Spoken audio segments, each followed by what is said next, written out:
Olá, estamos aqui para mais um programa As Pessoas Inspiram, nos estúdios da RS Play. É um prazer estar com você, a audiência toda aqui do Rio Grande do Sul, né? Em busca de pessoas, projetos inspiradores. E hoje, gente, vamos falar sobre um assunto muito importante, desenvolvimento humano e também empresas familiares. E para dialogar sobre essa temática tão importante, eu trouxe uma querida amiga, a Bibiana Zereu, ela que é psicóloga, mestre em gestão de negócios com mais de 30 anos de atuação em desenvolvimento humano e projetos em empresas familiares. E também é fundadora de um programa de mentorias para executivos e conselheira independente. E é mestre em sucessão e governança no Instituto Nexia de Barcelona. Seja muito bem-vinda, Bibiana, ao programa As Pessoas Inspiram. Obrigada, Eliane. Adorei o convite. Eu acredito que sempre é oportunidade para a gente poder falar de pessoas, de negócios e de futuro, que é essa nossa pauta. Com certeza, com certeza. E Bibiana, para as pessoas te conhecerem um pouco mais, eu gostaria que tu falasse um pouquinho sobre a tua trajetória profissional, né? Como é que essas pautas de desenvolvimento humano, desenvolvimento de empresas familiares chegaram à tua vida? Então, vamos lá. Como tu disseste, mais de 30 anos atuando. Então, eu sou psicóloga, comecei atuando na parte clínica e em instituição de saúde e aos poucos eu fui me interessando por negócios, fui assumindo gestão onde eu atuava em hospital e eu fui entendendo que, ok, eu tenho olhar para pessoas, mas eu não podia olhar só para pessoas, eu precisava conectar negócios. Né, conectar gestão. E aí eu fui fazer o meu mestrado e saí da onde eu estava e comecei a atuar em empresas. Entrei para uma grande consultoria internacional e nessa grande consultoria eu fui transitando em mais de 100 empresas ao longo do Brasil, assim, no Brasil, né? Depois fui para uma outra e também sempre na mesma batida. Eu olhava muito para a parte do desenvolvimento, a parte de assessment executivo, desenvolvimento de potencial e sempre nesta linha. E para isso eu comecei, eu disse, bom, eu preciso entender de negócios para poder conversar com os executivos. Sair do olhar e daquela lente da psicologia. E aí eu fui estudando sobre isso, eu sou uma pessoa muito curiosa, né? E aí eu ia estudando sobre tudo e nas minhas falas isso ia entrando. Quando eu vi, eu estava dando suporte para conselho, suporte para board, para poder pensar pessoas no negócio e na longevidade, no legado. E aí a coisa começou a não desconectou mais. Então, pessoas, negócios e futuro, ele faz parte de uma linha de raciocínio que a gente não consegue, eu, pelo menos, não consigo mais dissociar essas peças. Que legal, que legal. E é importante, né? Eu acho que nós aqui, a maioria do pessoal que talvez esteja nos assistindo, vieram de empresas familiares ou tem alguma relação com empresas familiares, né? E como é esse contexto, né? Porque é diferente, né? Para quem não conhece muito bem o assunto, assim, como é que tu trazes, assim, na tua metodologia de trabalho, né? Falar sobre empresas familiares, falar com gestores de empresas familiares. Se a gente for olhar no mundo, mais de 90% das empresas são empresas familiares. E, estatisticamente, a grande maioria não chega na terceira geração. E isso tem um porquê, né? Então, se a gente for olhar estudos, pesquisas, existem coisas que elas não são olhadas e não são cuidadas da primeira para a segunda e quando chega na terceira, ela não se sustenta por si só. Então, quando a gente olha para a empresa familiar, a gente precisa olhar para a família. Quais são os valores que a sustentam, quais são as questões que são inegociáveis e como é que a gente traz isso para dentro da empresa. Quando a gente olha para uma família, o modelo de funcionamento da família, ele replica dentro da empresa. Então, se é uma família onde as regras são mais rígidas, dentro das normativas, é uma empresa mais rígida, é uma empresa mais inflexível, é uma empresa mais hierárquica. Se é uma família mais desorganizada e não tem combinações muito claras, isso se replica dentro da empresa. Então, quando a gente vai atuar com programas dentro de empresas familiares, ou muitas vezes, eu vou mexer na cultura, eu vou mexer num programa de desenvolvimento de executivo, e eu não olho para a família, como é a estrutura familiar, este programa ele não tende a ser longevo, porque a gente trata muito da parte externa. Sim. Então eu preciso entender, né? Eu não preciso entrar para poder entrar na família, mas eu preciso entender como é que essa cultura funciona e como é que eu vou utilizar o que serve para aquilo que eu quero, para a estratégia, para o negócio, para o crescimento, para o legado. E é importante, né, quando tu falas, Bibi, assim, que eu sinto isso também, né? Quando a gente vai conhecer um negócio, conhecer uma empresa, né? A gente olha para o dono ou para a dona, né? Para quem administra, porque não tem como a gente não deixar um pouco de nós nos projetos que a gente faz, né? E como é que é essa questão quando tu chegas, né? Faz um diagnóstico lá na empresa e vê que realmente, assim, precisa tratar a liderança, precisa olhar um pouco mais para essa liderança, que talvez ela seja um desafio dentro dessa organização. Como é que os empresários sentem isso? O que acontece? Quando a gente olha para a família e para os fundadores, ou para a primeira, ou para a segunda, ou para a terceira geração, existem temas que são mais blindados, que a gente não consegue chegar. Então, muitas vezes, a demanda ela vem por uma coisa muito mais superficial, e aí precisa ter mais diplomacia, precisa conversar com o fundador, ou com a fundadora, ou com os fundadores e entender a relevância deles no contexto. O que muitas vezes acontece é que vem uma segunda, uma terceira, uma quarta geração com muita sede de mudar. O antigo não me serve mais, então eu quero tudo novo. Parou tudo. Os fundadores puxam e dizem só um pouquinho, eu ainda sou útil. Então precisa ter respeito ao que vem, às raízes, mas também poder pensar o que serve até agora e o que daqui para frente precisa para a gente poder ser sustentável. E aí a gente fala na sustentabilidade, a gente fala no legado e poder encontrar esse equilíbrio. Mas não é fácil a gente poder chegar no cerne disso tudo. É verdade. E é interessante, né? Porque dentro dessa... Quando a gente vai mergulhar dentro de uma organização, né? A gente entra na cultura da organização. E dentro dessa cultura tem muita coisa que... Se a gente pensar aqui num iceberg, né? A gente olha a parte de cima, né? Mas quando a gente vê, a gente pode e deve mexer em alguma coisa mais para baixo, né? E é claro, né? Tu sendo psicóloga tem muito mais capacidade, né? De poder ajudar essas pessoas, né? Eu acho que cada um que está nos assistindo aqui, né? Procure um profissional sempre, né? Para fazer esse trabalho, porque não é bem assim, né? A gente está mexendo com pessoas, então eu sempre digo, né? Profissional capacitado é o que vai nos ajudar a trazer melhorias para dentro das nossas organizações, né? Mas quando tu sente, e eu acho que tu deve sentir muitas vezes que é questão emocional, questão de poder, né? Então, queria que tu contasse um pouquinho sobre isso também. Então, quando a gente vê o iceberg, a gente vê algumas coisas que são visíveis, né? O peixe na água não sabe que está na água, ele não tem noção. A cultura é como é que a banda toca. Eu gosto de trazer este símbolo e um outro.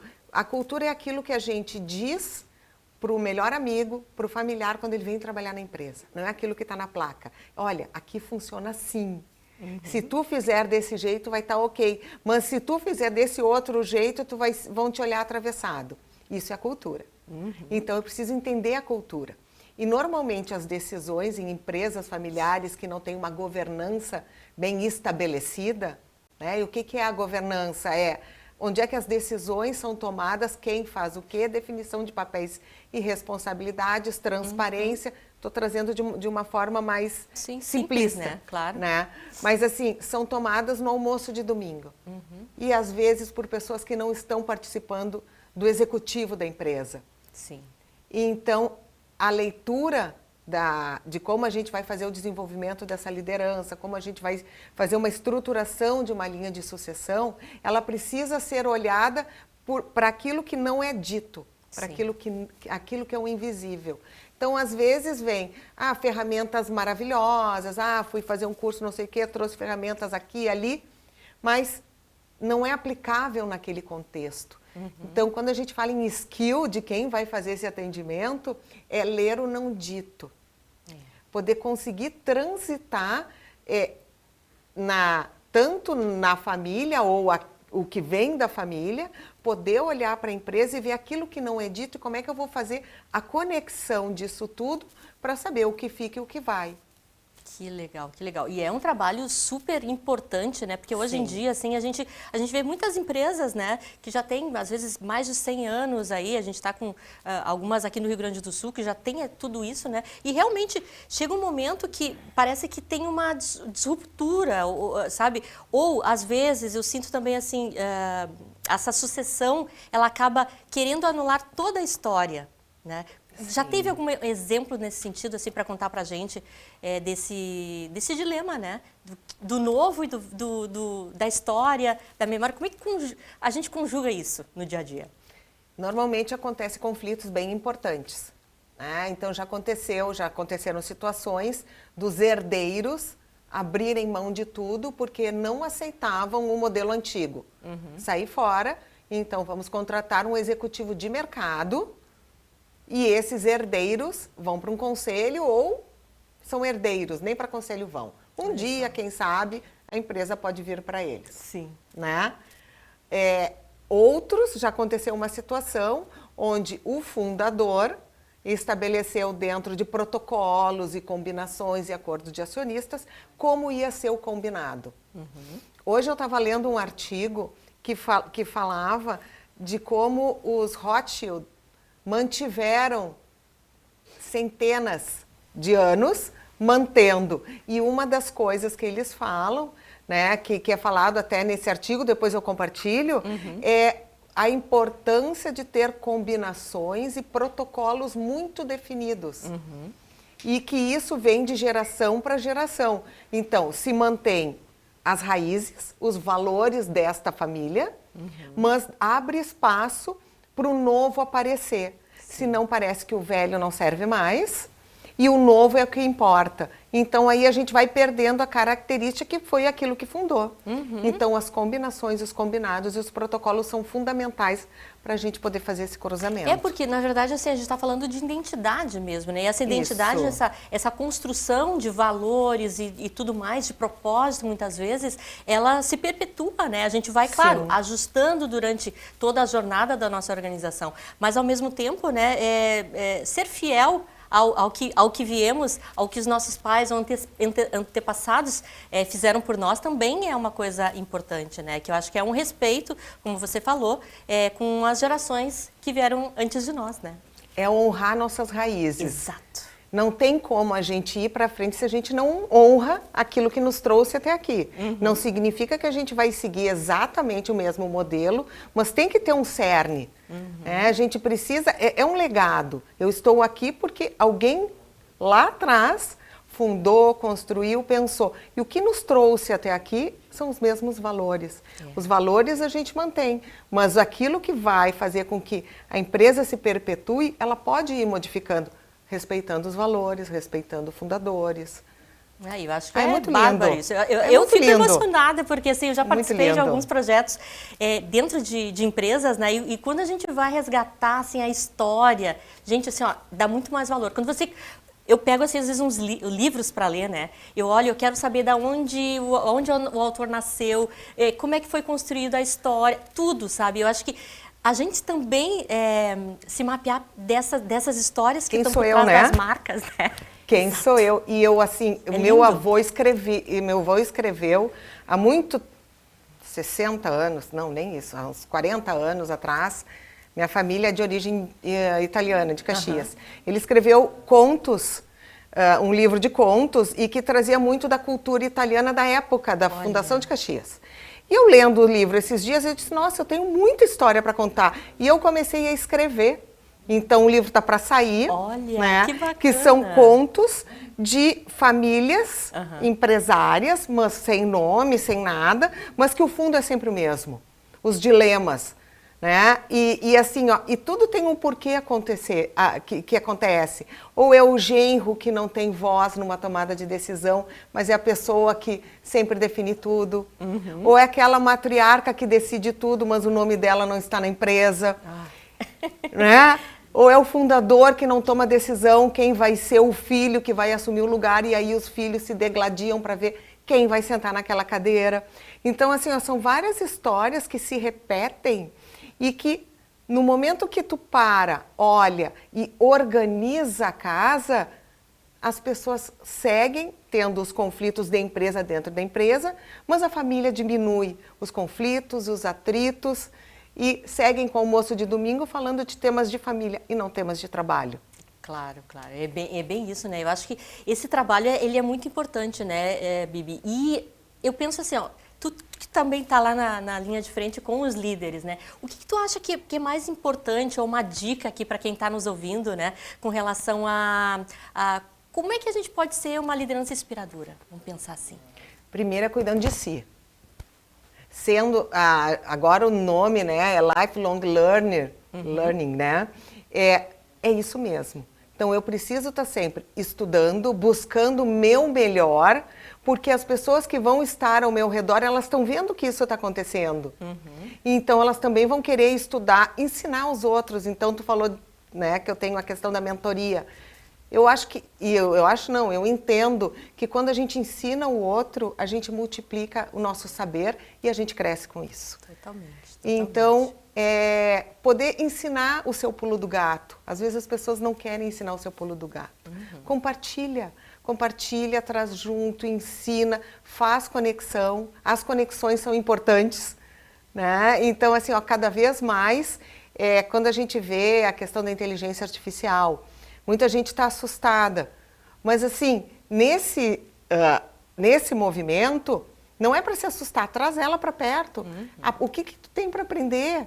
Vamos aprender mais, vamos ensinar mais. Então, assim, eu entendo que pode ser assustador, mas quando a gente olha para a questão da abundância, de quanto a gente consegue complementar, buscar os outros para poder compor o nosso saber, isso a gente fica muito mais inspirador. Olha só, muito bem. Tu falas muito, às vezes eu te sigo lá no LinkedIn, né? Tu fala em travessias, né? Que é uma jornada de travessia. Como é que é isso para ti? Eu tô sempre buscando fazer outras coisas, né? Eu tô num momento de travessia. Eu tô saindo de uma parte mais executiva, de dentro de poder entregar produtos, para uma parte mais de compor o desenvolvimento da estratégia alinhada com o negócio dentro de empresas familiares. Cultura, negócios e pessoas. Então, isso é uma travessia. O que eu trago comigo, que faz parte de mim, que eu não abro mão, o que é inegociável, e o que está me levando daqui para frente. E eu entendo que qualquer empresa e qualquer pessoa, né, ela está passando por momentos de travessia continuamente. A gente não é a mesma pessoa que bebeu água daquele rio, né? Nem o rio é o mesmo. Então, a gente está em constante travessia. E quando eu me dou conta disso, a vida fica um pouco mais leve. O que eu largo? Né? O que eu deixo? Eu não consigo carregar tudo. Que são os meus valores, aquilo que eu acredito e as pessoas que vão fazer com que eu consiga chegar do outro lado. Que bacana, né? É uma jornada linda, né? Que a gente vai construindo dentro do mundo dos negócios, né? E eu sempre digo, né? Não tem como separar vida profissional, vida familiar, porque é tudo a mesma coisa. A gente é um ser integral, né? Que realmente se comporta nos diversos lugares que a gente está da mesma forma, né? Não tem jeito, né?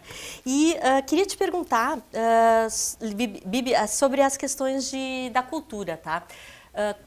Tu deve ter passado por alguma situação assim, mais conflituosa, né? Eu acho que é um momento também de tomada de decisão, quando a empresa vai escolher qual é o filho que vai fazer essa sucessão, né? Conta para nós assim o dia a dia, né? Essas curiosidades que rolam aí por dentro desse mundo da empresa familiar. Muitas vezes existe o filho ideal. Né? É aquele filho ou aquela filha que foi educado e foi esperado para sentar naquela cadeira. Às vezes esse filho não quer, mas não tem espaço para ele dizer.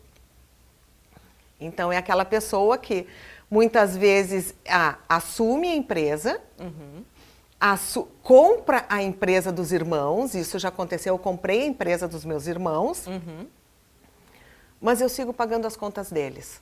Eu pago os custos da casa da praia, que já é minha, mas a casa sempre foi da família. Os irmãos seguem indo. Eu pago as despesas, o fundador faleceu, da minha mãe. Mas a minha mãe ficou com a pensão, mas eu fiquei naquele lugar que era o do dono. Então, o peso disso e o peso de ninguém falar. Já aconteceu de 3 filhos, o fundador não escolher nenhum dos 3, porque ele disse que os 3 filhos tinham que decidir entre eles. Ai, ai, ai. O que aconteceu? Ele seguiu indo, meio não indo na empresa, e os 3 filhos se degladiando para ver quem era o preferido para sentar na cadeira. Até hoje não tem uma decisão. E o que acontece? São 3 núcleos e os 3 núcleos não se falam mais. Gente. Então não existe mais o almoço de domingo e não existe mais nem o Natal em família. Que triste. Então, essa escolha de sucessor, ela precisa ser pensada e conversada com os filhos. Quem quer, quem não quer, 2 querem, 3 querem. Bom, então a gente vai entender o que precisa para sentar nessa cadeira. É só o querer ou ter as competências, as skills, para poder sentar nesta cadeira. Então não é só o filho mais querido ou o filho preferido, é quem é que tem capacidade. Por quê? Porque a empresa é um negócio. Claro. Que impacta outras pessoas, Que né? impacta outras pessoas, e a gente está falando de legado. Exato. Então a gente precisa trazer a razão, só que para a gente trazer a razão eu preciso ter um espaço para falar de emoção e dos sentimentos. Sim. E não é no mesmo fórum. Então, em que espaço eu falo sobre emoção e sentimento? E aí a gente tem conselho de família, reuniões de família e reuniões do negócio, que é o conselho, são outros fóruns, a reunião de diretoria, a reunião de sócios, onde estes temas vão ser tratados.